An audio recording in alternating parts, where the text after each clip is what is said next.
இன்னைக்கு விடுகதை பார்க்கலாம். அதட்டுவான், அழுவான், ஆனால் கோட்டையை விட்டு வெளியே வரமாட்டான். அவன் யார்? இந்த விடுகதைக்கு ஆன்சர் கமெண்ட்ஸ் பண்ணுங்க. வாங்க ஷார்ட்ஸ் பார்க்கலாம். ஈவினிங்கில் ஸ்நாக்ஸ் பண்ணுறதுக்கு ஒரு பவுல் பட்டாணி எடுத்துக்கேன், குறைன்னு திரிச்சு எடுத்துக்கோங்க. பன்னீர் பாதி பாக்கெட் எடுத்துக்கேன், துருவி எடுத்துக்கலாம்.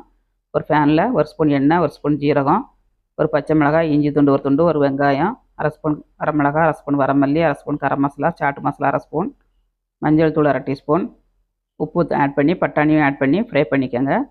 பன்னீரையும் ஃப்ரை பண்ணி எடுத்துக்கோங்க. லாஸ்ட்டில் மல்லித்தலை தூவி ஆஃப் பண்ணிக்கோங்க அடுப்பை. உருளைக்கிழங்கு 3 உருளைக்கிழங்கா வச்சு எடுத்துருக்கேன், அதை துருவி எடுத்துக்கலாம். துருவி எடுத்து நம்ம இப்போ மசிச்சு எடுத்துக்கணுங்க. மசிச்சு எடுத்து ப்ரெட் க்ரம்ஸ் போட்டு நம்ம மிக்ஸ் பண்ணி சப்பாத்தி மாவு பதத்துக்கு எடுத்துக்கிடணும். மைதா மாவு எடுத்து 4-5 ஸ்பூன் எடுத்து இந்த மாதிரி கரைச்சி எடுத்துக்கோங்க. உப்பு போட்டு உருண்டைகளையும் உருட்டி எடுத்தாச்சு. மாவை தட்டி இந்த மாதிரி பூரண மாதிரி வச்சு உருட்டி கையில் வச்சு தட்டி எடுத்துக்கிடுங்க. சூப்பரான பட்டாணி கட்லெட் ரெடிங்க. இந்த மாதிரி நீங்களும் ட்ரை பண்ணுங்கள். ட்ரை பண்ணிட்டு எப்படி இருந்துச்சுங்க அதை கமெண்ட்ஸ் பண்ணுங்கள், லைக் பண்ணுங்கள்.